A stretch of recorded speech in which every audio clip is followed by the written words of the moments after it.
నమస్తే. తెలంగాణ రైజింగ్ అంటూ తెలంగాణకి సంబంధించి పెట్టుబడులు భారీ ఎత్తున తీసుకొస్తా ఉన్నాము అంటూ తెలంగాణ ముఖ్యమంత్రి దావోస్ పర్యటనలో భారీ ఎత్తున కొన్ని వ్యాఖ్యలు అయితే చేస్తున్నటువంటి అంశాన్ని చూసాం. ఇదే అంశంపైన మనతో మాట్లాడేందుకు ఈఎస్ఆర్ ఎర్రబెల్లి సతీష్ రావు గారు ఉన్నారు. ఒకసారి వారితో మాట్లాడించే ప్రయత్నం చేద్దాం. నమస్తే అన్న. నమస్తే. ఎట్లా చూస్తారు తెలంగాణకి భారీ ఎత్తున పెట్టుబడులు వస్తున్నాయి అనుకోవచ్చా? దాదాపు 1,78,000 కోట్లు తెలంగాణకు పెట్టుబడులు తీసుకొస్తా ఉన్నాము, 50,000 ఉద్యోగాలు యువతకి ఇవ్వబోతా ఉన్నాం అన్నట్టు కాంగ్రెస్ నాయకులు చెప్తా ఉన్నారు. ఏం చెప్తారు అన్నది? వాళ్ళు చెప్తున్నారు, రాపిస్తున్నారు, కానీ డీటెయిల్డ్ గా అయితే రిపోర్ట్ అయితే ఇవ్వలేదు. ఏ కంపెనీ ఇచ్చింది, ఎక్కడ ఇచ్చింది, మెగా అన్నారు, సన్ అన్నారు. ఇవన్నీ మన హైదరాబాద్ కంపెనీలు. స్వదేశీ కంపెనీలకు విదేశీలకు పోయి ఎంఓయూ చేసుకోవాల్సిన అవసరం లేదు కదా, స్వదేశంలో చేసుకోవచ్చు, మన దగ్గరనే చేసుకోవచ్చు. అంత క్లారిటీగా అయితే లేదు. మహారాష్ట్రకు బాగుంది, వాళ్ళు డీటెయిల్డ్ గా ఇచ్చారు. నేను మహారాష్ట్ర సీఎంఓ చూసిన 15 లక్షల కోట్ల 70,000 చిల్లర వచ్చింది. సుమారుగా 15 లక్షల వరకు ఎంప్లాయ్మెంట్ కూడా ఉంది. టాప్ లో మోర్ దెన్ 60 కంపెనీస్ తోటి ఎంఓ చేసుకున్నారు. వాళ్ళు డీటెయిల్డ్ గా ఇచ్చినారు వాళ్ళ సీఎంఓలో. మరి మన వాళ్ళు ఏమన్నా ఒక ఫిగర్ 1,78,000 అని వేగంగా చెప్తున్నారు, కానీ డీటెయిల్ గా ఫిగర్ ఎక్కడ కనిపించట్లేదు, ఇవ్వలేదు. అంటే ఇదంతా అవాస్తవం అనుకోవచ్చా మరి చెప్తున్నదంతా? డీటెయిల్డ్ గా ఫిగర్ లేనప్పుడు అవాస్తవం అనుకుంటాం కదా, ప్రజలు అదే అనుకుంటారు, మనం కూడా అదే అనుకుంటాం. డీటెయిల్డ్ గా ఇవ్వాలి కదా. వాళ్ళు ఇచ్చారు మహారాష్ట్ర ఇన్ని కోట్లు, ఇంతమంది ఎంప్లాయీస్, ఈ కంపెనీ 60 కంపెనీస్ ఉన్నాయి, వాళ్ళు లైన్ లో లిస్ట్ లో పెట్టారు. మరి మనం డీటెయిల్డ్ గా పెట్టలేదు, ఏదో ఒక ఫిగర్ చెప్తున్నాం. మరి ఆ ఫిగర్ ఎంతవరకు అనేది చూడాలి, వెయిట్ చేయాలి. అంటే మీరు బీఆర్ఎస్ పార్టీ అధికారంలో ఉన్నప్పటికంటే ఇప్పుడు భారీ ఎత్తున పెట్టుబడులు తీసుకొస్తా ఉన్నాం, మా ముఖ్యమంత్రికి చిత్తశుద్ధి ఉంది, ఎట్లా తీసుకురావాలో తెలుసు అంటూ కూడా కాంగ్రెస్ నాయకులు గొప్పలు చెప్పుకుంటా ఉన్నారు. దాని మీద మీ స్పందన? బీఆర్ఎస్ పార్టీ విదేశీ సంస్థలను తీసుకొచ్చింది, వీళ్ళు స్వదేశీ సంస్థలతో ఎంఓయూ చేసుకున్నామని ఫొటోస్ కొన్ని రిలీజ్ చేశారు. మాకు వాళ్ళకు చాలా ఫరక్ ఉంటుంది. కేటీఆర్ గారు తీసుకొచ్చి చాలా ఇంటర్నేషనల్ కంపెనీలు డైరెక్ట్ దావోస్ లో ఏ రోజు ఏ ఎంఓయూ అయింది ఆ రోజే రిలీజ్ చేయడం జరిగింది. అప్పుడు డైరెక్ట్ డీటెయిల్డ్ గా ప్లేన్ దాంట్లో పెట్టడం జరిగింది. ప్రతిరోజు ఎవ్రీడే మన ప్రోగ్రామ్ జరిగినట్టు రిలీజ్ చేశారు. మరి ఇప్పుడైతే అంత క్లిస్టర్ క్లియర్ గా ఏం కనిపించట్లేదు. ఎట్లా చూడొచ్చు, ముఖ్యమంత్రి మాట్లాడుతూ కూడా దావోస్ లో కేటీఆర్ ఒక ఐటీ ఎంప్లాయీ మైండ్ సెట్ ఉంది, సో తను ఐటీ పరంగానే ఆలోచిస్తాడు, నేను ఒక రాజకీయ నాయకుడిని, పాలసీ మేకర్ అంటూ కొన్ని వ్యాఖ్యలు చేశారు కదా, సో దీన్ని ఎట్లా చూస్తారు? వ్యాఖ్యలు మస్తు చేస్తారండి సీఎం గారు, వ్యాఖ్యలకి ఏం తొక్క. ఆయన చేసేదే వ్యాఖ్యలు కదా, మాటలు ఎక్కువ పని తక్కువ టైప్ వ్యవహారం అది. దాంట్లో ఏమి కేటీఆర్ గారి గురించి కామెంట్ చేయగలుగుతారా? కేటీఆర్ గారు ఒక బ్రాండ్, ఆయన ఒక సబ్జెక్టు, ఆయన ఒక స్పెషల్ ఐటీ మినిస్టర్ ఇండియాలో అనేది అందరూ ట్యాగ్ చేశారు. మనం చెప్పుకోవాల్సిన అవసరం లేదు కొత్తగా. కేటీఆర్ గారి గురించి ఎవరైనా చెప్తారా? మీరు పోయి ఇక్కడ నార్త్ అడుగుండి, హైటెక్ సిటీ, గచ్చిబౌలి, కోకాపేట ఏరియాలో ఐటీ కంపెనీలు ఉన్నాయి, అక్కడ అడగండి. కేటీఆర్ గారికి రేవంత్ రెడ్డి గారికి ఏంటి వ్యత్యాసం అని మీకే తెలిసిపోతుంది. ఎట్లా చూడొచ్చు మరి ఈ పర్యటన అంతది కూడా? ఈ పర్యటన ఏదో క్లారిటీగా అయితే మాకేం చెప్పట్లేదు, క్లారిటీగా అయితే కనిపించట్లేదు. కాకుంటే మేము కొంత మెగా కృష్ణారెడ్డి గారు, వీళ్ళ ఈ హైదరాబాద్ కంపెనీలతో అక్కడ ఎంఓయూ చేసుకోవడం కొద్దిగా అది క్లారిటీగా అనిపించట్లేదు. స్వదేశీ కంపెనీలను తీసుకుపోయి విదేశీలో ఎంఓయూ చేసుకోవడం ఎందుకు? అదేదో స్వదేశీలోనే చేసుకోవచ్చు కదా, హైదరాబాద్లో చేసుకోవచ్చు మంచిగా హ్యాపీగా. హైదరాబాద్లో ఒక ఈవెంట్ పెట్టి హైదరాబాద్లో బాగా మంచిగా నీట్గా చేసుకోవచ్చు కదా. ఇంతకుముందు చంద్రబాబు నాయుడు కూడా, ఏపీ సీఎం చంద్రబాబు నాయుడు కొన్ని అవే కౌంటర్ ఇవ్వడం జరిగింది రేవంత్ రెడ్డికి, సో ఎట్లా చూడొచ్చు దీన్ని? అదే మేము చెప్పినాం మొన్నటి నుంచి, అదే సీఎం గారు కూడా, ఏపీ సీఎం గారు కూడా అదే చెప్పుంటారు. అంతే కదా, ఎవరైనా అదే అంటారు. హైదరాబాద్లో పక్కింటోని వదిలిపెట్టి దావోస్ పోయి అనవసరంగా అక్కడ హోటళ్ళు, బుకింగ్లు, రూములు, కిరాయిలు తీసుకోవడం అవసరం లేదు కదా. సో మరి ఇదంతా ఫేక్ ప్రచారం అనుకోవచ్చు. భారీ ఎత్తున చెప్తా ఉన్నారు, మంత్రుల కానుంచి, ఎమ్మెల్సీల కానుంచి, ఎమ్మెల్యేల కానుంచి సంబరాలు చేసుకోవాలి, తెలంగాణ రైజింగ్ అంటూ భారీ పెద్ద పెద్ద మాటలు మాట్లాడుతూ ఉన్నారు. తెలంగాణ యువతకి 50,000 పైగా ఉద్యోగాలు రాబోతూ ఉన్నాయి, కాంగ్రెస్ ప్రభుత్వం తీసుకొస్తా ఉంది, పెట్టుబడులు తీసుకొస్తా ఉంది అని చెప్పి, ఇదంతా ఉత్త మాటలేనా? 100% ఉత్తమ మాటలు లెక్కనే కనిపిస్తున్నాయి. క్లారిటీగా ఉంటే అన్ని క్లారిటీగా ఎంఓయూ పెడుతున్నారు, ఎప్పుడప్పుడు క్లారిటీగా చూపించేవాళ్ళు. సీఎంఓలు అయితే ఏం కనిపించట్లేదు. మరి వాళ్ళైతే ఏమైతే, ఇప్పుడు సీఎం గారు వచ్చేసిండ్రు, వచ్చినప్పుడు క్లియర్ గా ఉండాలి కదా, డిస్ప్లే చేయాలి కదా, పబ్లిక్ అయితే చూపించాలి కదా. సో ఇంకో అంశం అన్న, ఏదైతే తెలంగాణలో మొన్నటి వరకు గ్రామ సభలు జరిగింది, ఎట్లా చూస్తారు దాన్ని? గ్రామ సభలు చాలా వ్యతిరేకత వచ్చాయి. ఒకవైపు బీఆర్ఎస్ పార్టీ దగ్గరుండి గ్రామ సభలు చేపిస్తా ఉందని చెప్పి కూడా కొన్ని వ్యాఖ్యలు కూడా చేయడం జరుగుతుంది. ఎట్లా చూడొచ్చు? బీఆర్ఎస్ పార్టీ గ్రామ సభలకు పోవట్లేదు.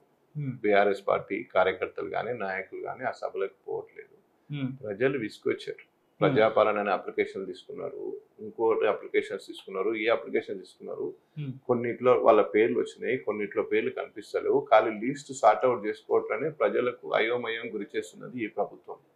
ఎందుకంటే ఒక మంత్రి గారేమో లిస్ట్ లో పేరు ఉంటే వచ్చేసినట్టు ఒక మంత్రి గారు అంటారు, ఒక మంత్రి గారేమో లిస్ట్ లో పేరున్నంత మాత్రాన వచ్చినట్టు కాదు, అది మళ్ళీ సర్టన్ ఇంకా 2-3 స్టెప్స్ ఉన్నాయి అంటున్నారు.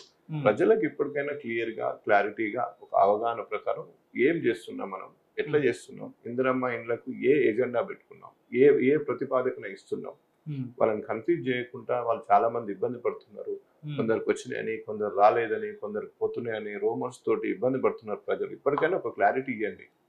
ప్రజల్లో చాలా ఫ్రస్ట్రేషన్ లో ఉన్నారు, ఎందుకంటే వీళ్ళు ప్రజాపాలన అనే అప్లికేషన్ తీసుకున్నారు, దాంట్లో ఇళ్ళది ఉంది, అన్ని డీటెయిల్స్ ఉన్నాయి. మళ్ళీ ఇప్పుడు ఒక లిస్ట్ వచ్చింది అంటున్నారు, ఆ లిస్ట్ ఫైనల్ అయిందా? ఆ వచ్చిన లిస్ట్ లో సపోజ్ ఇప్పుడు ఆల్వెన్ కాలనీ 124 డివిజన్ ఉంది, దాంట్లో 10,356 మంది వచ్చారు సుమారుగా. సో అందరికి ఇండ్లు వచ్చినాయా? ఆ లిస్ట్ లో పేర్లు వచ్చినాయి. ఆ లిస్ట్ లో పేరు రాను ఇంకా 4,000-5,000 మంది బయట తిరుగుతున్నారు. మరి వాళ్ళది ఎట్లా అంటే ఈ లిస్ట్ లో వచ్చిన 10,500-400 మంది సుమారుగా వాళ్ళకి ఇస్తారా? వాళ్ళకి కంప్లీట్ గా అన్ని ఇస్తారా మీరు? మరి ఆ లిస్ట్ వచ్చింది ఇయ్యరా? మరి ఈ లిస్టులు ఇస్తే మరి ఇంకా మిగతా వాళ్ళకి కొన్ని లిస్టులో మిస్ అని అంటున్నారు, మరి వాళ్ళ పరిస్థితి ఎట్లా? ఇక్కడ ఉంది క్లారిటీ. ఇప్పుడు మంత్రులు కూడా మాట్లాడుతూ రేషన్ కార్డులు ఇది ఫైనల్ లిస్ట్ కాదు, దీంట్లో మరోసారి పరిశీలన జరుగుతుంది అంటున్నారు కదా. ఎన్నిసార్లు ఫైనల్ లిస్ట్ ఉంటాయండి? ప్రజలు చిన్న గరీబోళ్ళు ఒక రోజు కూలిపోతే వాళ్ళకి పొట్ట గడవదు. మీరు ప్రజాపాలన అని వాళ్ళు 3 రోజులు 4 రోజులు ఆఫీస్ వచ్చి తిరిగినరు. వాళ్ళు ఒకళ్ళు ఊర్లో సిటీలో చిన్న చిన్న జాబ్ చేస్తారు, ఊర్లో కార్డులు అంటే పాపం ఇక్కడ లీవ్ పెట్టి అక్కడ పోయినరు, ఆ నుంచి మళ్ళీ ఆడ పని కాలేదు, మళ్ళీ వచ్చిండ్రు, మళ్ళీ ఇప్పుడు ఇంట్లో అంటున్నారు, మళ్ళీ ఒక రోజు లీవ్ పెట్టుకొని పోతున్నారు. అంతా చిన్నోళ్ళు, ఎంప్లాయీస్, గరీబు ఫ్యామిలీ నుంచి అడిగేటోళ్ళు రేషన్ కార్డు కానీ ఇందిరమ్మ ఇండ్లు కానీ. వాళ్ళకి ఒక క్లారిటీ ఇవ్వండి. ఒక దగ్గర మీ దగ్గర డేటా ఉంది, డేటా ప్రకారం ఇస్తామని చెప్పండి. లేదు అంటే ఇప్పుడు ఈ 10,500-400 చిల్లర వచ్చినాయి 124 డివిజన్లో, మీరు ఎన్ని ఇస్తారో చెప్పండి.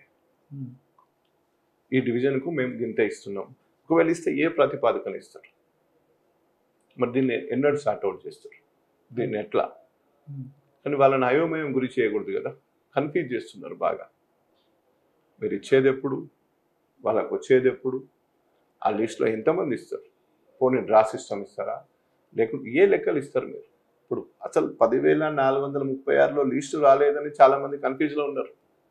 ఇంకా వాళ్ళది 10,436లో లిస్ట్ వచ్చిన వాళ్ళు అందరూ మాకు ఇండ్లు వచ్చినాయి అనుకుంటున్నారు.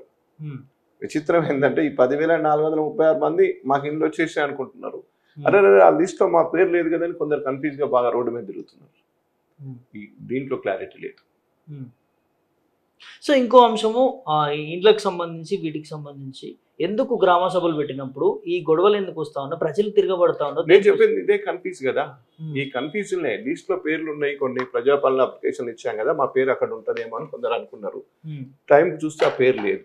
మరి లేకపోతే ఎట్లా అంటే పేరు లేకపోయినంత మాత్రం నాకు రాదేమో అని ఆ ఫ్రస్ట్రేషన్ లో ఆ ప్రాబ్లం అవుతుంది. దాన్ని ఇప్పటికైనా ఒక క్లారిటీగా ఈ అధికారులను కూడా కన్ఫ్యూజ్ చేసి వాళ్ళు రెగ్యులర్ గా చేసే డ్యూటీలను మానేసి దీని ఎంబడి పడుతున్నారు కదా, వాళ్ళకి కూడా అక్కడ ఆ వర్క్ జరగట్లేదు, ఇక్కడ ఈ వర్క్ క్లారిటీ ఉండట్లేదు. సోషల్ మీడియాలో ఇంకో ప్రచారం జరుగుతూ ఉంది, ఈ గ్రామ సభలు అనేటివి ఓన్లీ స్థానిక సంస్థల ఎన్నికల కోసమే, పథకాలను మరోసారి మభ్యపెట్టి ఎన్నికల కోసం కాంగ్రెస్ ప్రభుత్వం వాడుకుంటా ఉంది అని ఒక ప్రచారం సాగుతా ఉంది. దీన్ని ఎట్లా చూస్తారు మీరు? నిజమేంటారు? 100% అది నిజం. 100% నిజం కాకపోతే మీరు ఎన్ని ఇండ్లు ఇస్తారు? ఈ డివిజన్ ఉంది, ఈ ఊరు ఉంది, ఈ జిల్లా ఉంది, మీరు ఎన్ని ఇస్తారు? ఎంతమంది అప్లై చేస్తారు? దాంట్లో మరి కోట ఏ విధంగా సార్ట్అవుట్ చేస్తారు? అప్లై చేసిన దాదాపు ఇల్లు లేని వాళ్ళు, గరీబోళ్ళు, అవసరం ఉన్నోళ్ళు, ఇవ్వాల్సిన వాళ్ళు అందరు ఎలిజిబిలిటీ ఉన్నారు అక్కడ. దాన్ని ఎట్లా తీసుకొస్తారు అనేది క్లారిటీ ఇస్తే ప్రజలు కూడా ఒక అయోమయంలో ఉంటారు. అది కన్ఫ్యూజ్ క్లియర్ అయిపోతుంది. దీంట్లో బీఆర్ఎస్ రెచ్చగొడుతుంది, టెంట్లు గుంస్తుంది. బీఆర్ఎస్ రెచ్చగొట్టి టెంట్లు గుంస్తే గ్రామ సభలు ఊరుకుంటారా? బీఆర్ఎస్కి మాకేమి కూడా ఎలక్షన్స్ ఉన్నాయా? మేము ప్రజలకు న్యాయం చేయమంటున్నాం, మీ కమిట్మెంట్ కంప్లీట్ చేయమంటున్నాం. మేము ప్రజలకు అంతిమంగా మంచి జరగాలనే మా లక్ష్యం.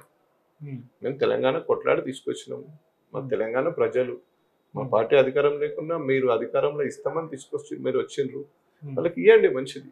వాళ్ళకి మంచి జరిగి మంచి ఇల్లు వచ్చి మంచి లాభం జరిగితే అందరికంటే ఎక్కువ సంతోషపడేది మేమే కదా. వాళ్ళకు మాకు బంధం ఉంటుంది. మేము తెలంగాణ కొట్లాడి 14 ఏళ్ళు కొట్లాడినాం, 10 ఏళ్ళు పరిపాలించినాం. వాళ్ళకి మంచి జరిగితే మాకు మంచి. అల్టిమేట్గా వాళ్ళకి జరగాలనే కదా మేము కోరుకునేది, కన్ఫ్యూజ్ క్లియర్ చేయమంటున్నాం.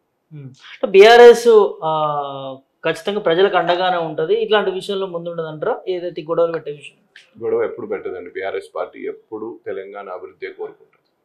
మేము ఉద్యమం నాడు కూడా గొడవ పెట్టలేదు. ఉద్యమం కూడా శాంతియుతంగా అహింసే మార్గంలో సత్యమే ధర్మం అనే టైపులో కేసీఆర్ గారి నాయకత్వంలో మేము ఒక పద్ధతి ప్రకారం ఒక క్లారిటీగా ఉద్యమం చేస్తాం. ఎప్పుడు గొడవలు ఇవన్నీ ఉండే, అవతల పక్క నుంచి ఎవరైనా నాయకులు మాట్లాడితే నాయకులకు కౌంటర్ ఇవ్వడం తప్ప ప్రజలంతా కలిసిమెలిసి సంతోషంగా ఉన్నారు. ఎక్కడ కూడా కేసీఆర్ గారు 14 ఏళ్ళ ఉద్యమంలో మీరు చూడండి, ఎక్కడన్నా ప్రజలకు ఇబ్బంది కలిగిందా? ఎవరన్నా ప్రజలు రోడ్డు మీదకి వచ్చారా? తెలంగాణ బిడ్డలు, విద్యార్థులు వాళ్ళకు వాళ్ళు స్వయంగా ఆత్మాహుతి చేసుకున్నారు, అంతే తప్ప ఎవరి మీద పోలేదు కదా. అది మన పార్టీ చరిత్ర. ఫైనల్గా ఎమ్మెల్సీ బల్మూరి వెంకట్ మాట్లాడుతూ ఈనో ప్యాకెట్లు పంపించాలి బీఆర్ఎస్ నాయకులకంటూ ఒక అంశాన్ని చూస్తా ఉన్నాం. సో దీన్ని ఎట్లా చూస్తారు? అంటే అభివృద్ధిని జీర్ణించుకోలేకపోతా ఉన్నారు. వెంకట్ గారికి చెప్పండి మీరు మళ్ళీ ఎప్పుడన్నా వేరే దగ్గర, ఈనో ప్యాకెట్లు అన్ని ప్యాకెట్లు వాళ్ళకే వస్తాయి. ఈ ఇందిరమ్మ ఇండ్లు, రేషన్ కార్డులు అన్నీ అయిపోయి ప్రజలను అంత సంతోషంగా ఉంచమనండి. ఈనో ప్యాకెట్లు ఏమి ఎక్కియాలో ప్రజలు వాళ్ళకి ఎక్కిస్తారు, అవి వాళ్ళకే పోతాయి. మాకు వెంకట్ గారు పంపించే అంత అవసరం లేదు, ఆయన మా గురించి కామెంట్ చేసే అంత సీన్ సితారా అవసరం లేదు. ఎందుకంటే మేము అధికారం చేసి వచ్చినాం 10 సంవత్సరాలు. మా పరిపాలన ప్రజలు చూసిండ్రు, మీరు అంతకంటే మంచి చేస్తామని వాళ్ళని నమ్మించిండ్రు, మార్పు అని కోరిండ్రు. మీరు మాకు ఈ మూల ఏం మార్చేది కాదు, అవన్నీ ఏమన్నా మీ దగ్గర పెట్టుకోండి, మీకు అది తప్పకుండా అవసరం వస్తాయి, మీకు ఎట్టి పరిస్థితుల్లో అది మీకు యూజ్ అవుతుంది. ఎందుకంటే రేషన్ కార్డులు, ఇందిరమ్మ ఇండ్లు కంప్లీట్, రుణమాఫీలు ఇవన్నీ మీరు కమిట్మెంట్ కంప్లీట్ చేయకపోతే ఇంకా దానికి అడిషనల్ కూడా మీకు అవసరం ఉంటుంది. అన్ని సెట్ చేసి పెట్టుకోండి ముందు జాగ్రత్తగా. అంటే ఇది ఏదైతే కాంగ్రెస్ పాలన గురించి కావచ్చు, లేకపోతే తెస్తా అన్న పెట్టుబడుల గురించి కావచ్చు, లేకపోతే మొన్న నిర్వహించినటువంటి గ్రామ సభల గురించి కావచ్చు. సో ఖచ్చితంగా ఈ రాష్ట్ర సర్కార్కి ప్రజల పట్ల చిత్తశుద్ధి ఉంటే ఇస్తా అన్న హామీలు కావచ్చు, చేస్తా అన్న పనులు కావచ్చు, ఇప్పుడు తెస్తామంటున్న పెట్టుబడులు కావచ్చు, ప్రజల అభివృద్ధి కోసము బీఆర్ఎస్ పార్టీ కోరుకుంటారు తప్ప ఎట్లాంటి గొడవలు కావచ్చు ఎట్లాంటి బీఆర్ఎస్ పార్టీ ప్రోత్సహించదు.